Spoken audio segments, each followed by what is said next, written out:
Hello, it's Julia from Moonflower Studio Stitch, and it is starting to be afternoon, and I'm seeing if I can thread a needle through looking at the um,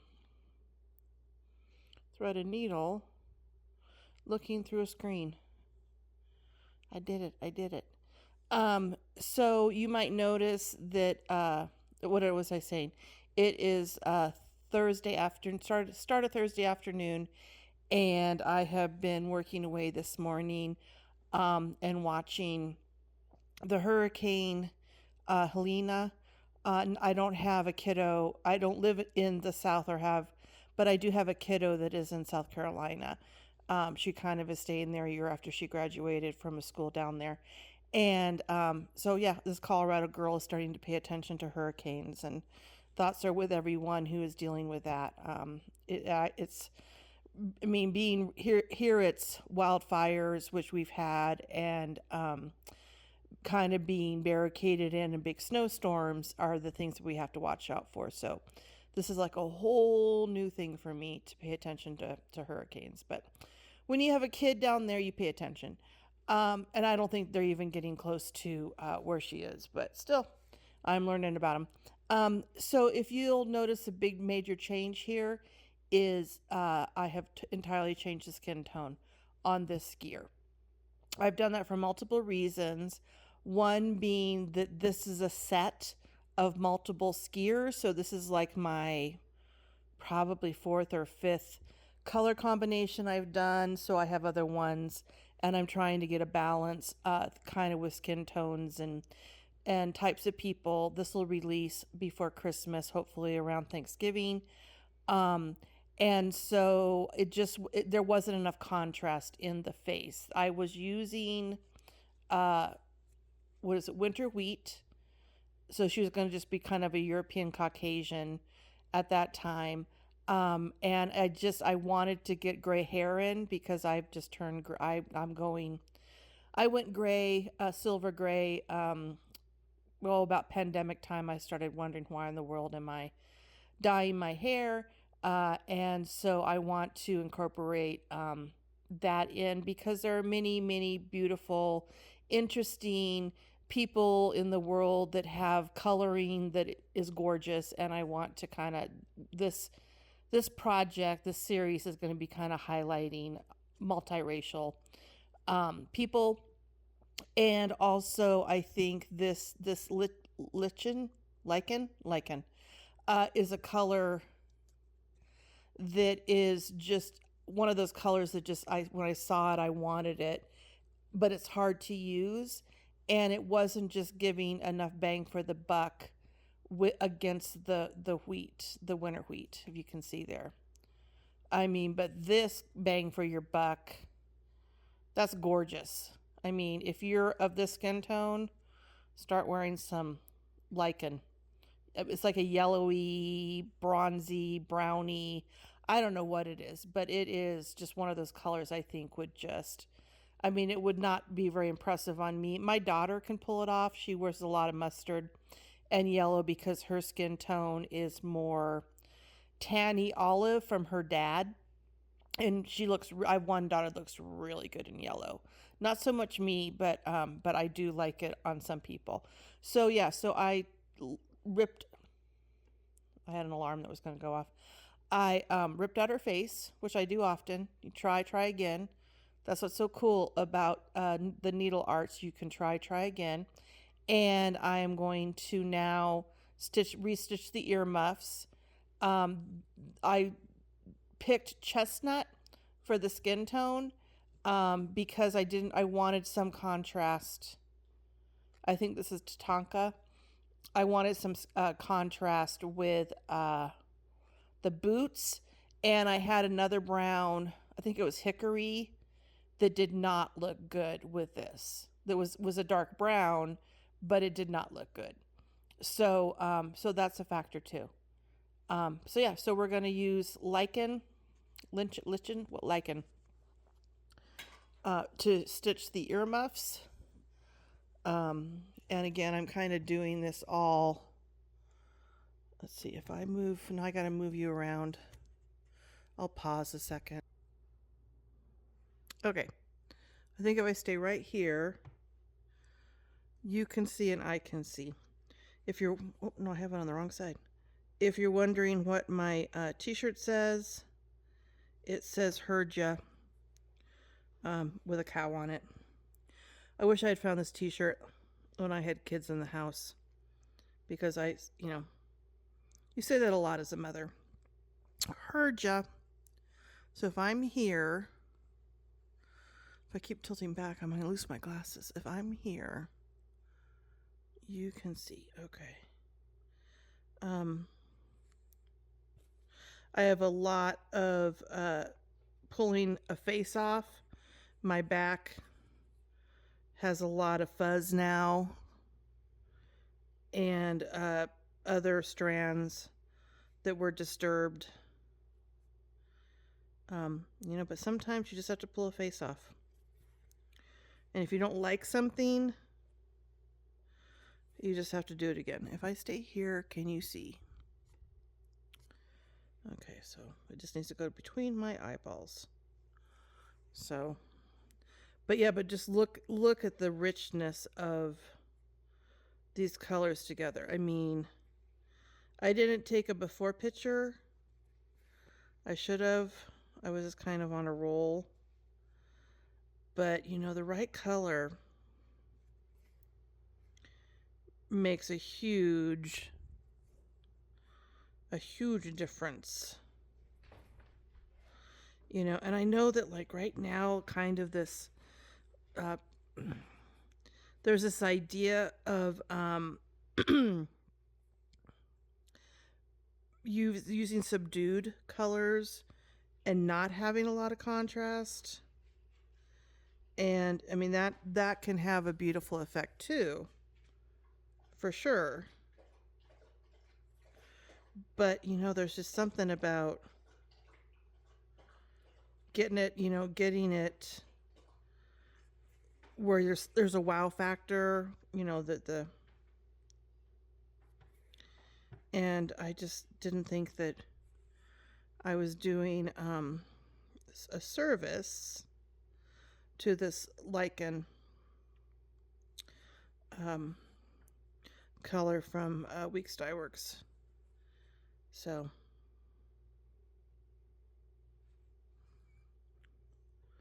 I wanted to draw the eye to the face, which usually you do. Usually you do want to have the eye drawn to the face. So look at that. Way better.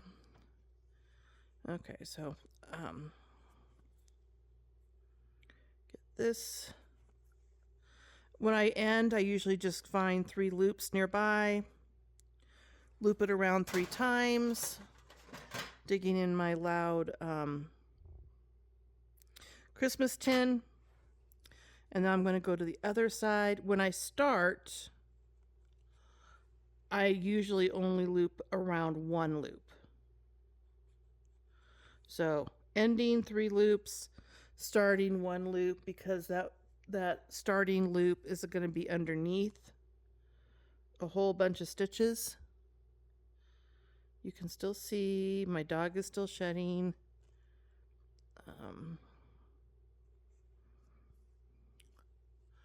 Okie dokie. So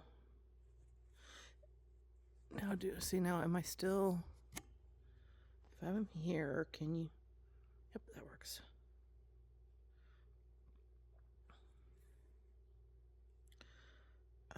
I know there's lots of cross stitchers in the South and in Florida and the Carolinas. And how are you all doing?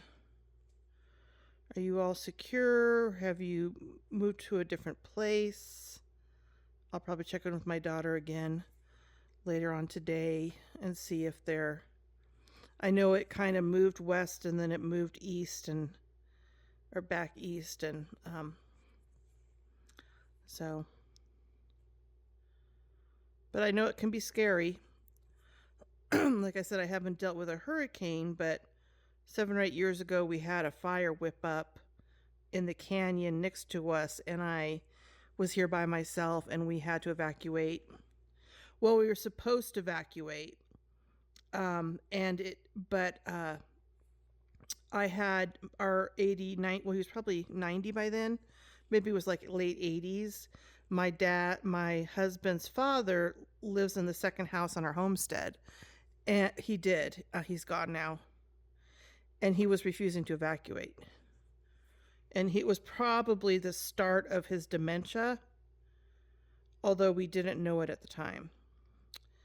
So and we had livestock, we had horses, and the BLM, which is the Bureau of Land Management, is the firefighters, and the Forest Service and the police department like descended down on our property and brought their heavy equipment to like whip by our house and go down in a forest and start taking trees down to cut what they call a fire line to stop the fire from coming close to our houses and the structures.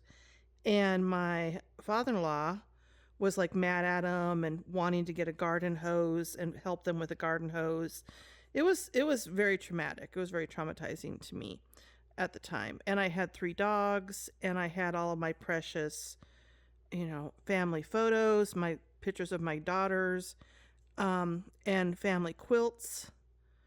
And I was trying to get, dogs that were nervous into a vehicle and deal with my father-in-law. And my husband was over the mountain at a larger town doing work, and I got a hold of him, and he actually got pulled over by a state patrolman because he was speeding. And the second the state patrolman got to the window, he said, "I'm trying to get home. My wife, a fire's coming on our house, and my wife needs to evacuate." And of course the state patrolman, let him go. Okay, so I am done with that, and now I need galvanized for the sunglasses. So he is speeding over here, and we are like in this weird area where we are, one side of us is hayfields, and the other side of us is like this canyon, and then the third side of us is like heavily forested pinyon forest. And the fire got into our neighbor's hayfield. We're talking acres and acres, and just created this line of black smoke coming across our neighbor's hayfield. And that's what he saw when he was coming down to get to me. And there's some back roads that are more like farm access roads for these hayfields, and he four-wheel drived it over these back access roads basically, and encountered an old geezer who informed him he was trespassing, even though, again, like, I don't understand what it is about old guys and natural disasters. Like, I'm going to stand here and protect my land against the fire or the water. I mean, what do they think they're going to do? And my husband informed him that either you open that gate or you won't have a fence. And the guy opened the gate. But yeah, so my husband got here. By that time, they had created this fire break. So our house wasn't in immediate danger, and I was still trying to get my father-in-law to leave. And then my husband came up on the what would you call it? The roadblock with the police department, the local county sheriff, and kind of said, my wife is trying to deal with my father. They let him through. He got here, and then we kind of were allowed to just stay out of the way. We had a way out. Our vehicles were directed towards the other side of the canyon where we had, a way out if it did turn directions. And we eventually were able to talk his dad into coming with us. and leaving the horses and everything. And we stayed the night in a hotel, and kind of it was kind of like waiting till dawn to see if the fire had changed directions again. Our neighbor stayed. He was kind of a crankster too, but he stayed and he kind of dealt with our boundary property between the two of us, putting out fires and keeping an eye, which was good because then we, nothing happened after that point. I'm just realizing that this is too dark of a gray for that, again, for that contrast. And I'm trying to get it out because I don't want it. I want to go and pick a different, even lighter color for the shades. And again, I'm making a huge mess of it because I'm chatting away while I do this, and I've basically ripped my thread. Okay, come on.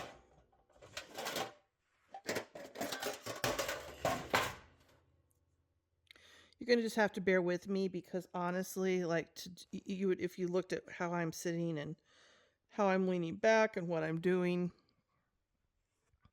you would understand why I'm like, this is not working. Okay. So just saying that, I really appreciate all of you who are, that was loud, who are dealing with evacuations because of someone who was evacuated because of fires. I understand, how nerve-wracking that is. But yeah, so there's the contrast. I'm going to go find, I'm not 100% sure what I'm going to do for the shades. I might do even like a brown or like a yellow, because this is the problem you get. So see, like within the diameter of where the shades are, I have a dark, dark, dark color. I have a yellow color. I have a gray, and I have a white. They are going to be lined with another color, but that's kind of sometimes a quandary you have because you need to pick something that fits with all these different things. And exactly what that's going to be right now, I don't know. So we shall see. So sometimes the best thing to do is just to think about it and make that decision later. But I need to come in and do like some stitch work for the laces on the shoes and define the sweater. And then I'm going to do a video on how I'm finishing these. But this is one of about 4 different skiers that all have racially have different, characteristics. So there you go. Okay, and let me know if you're dealing with water and hurricanes, and if you are, my heart goes out to you, and my prayers. And we'll talk to you later.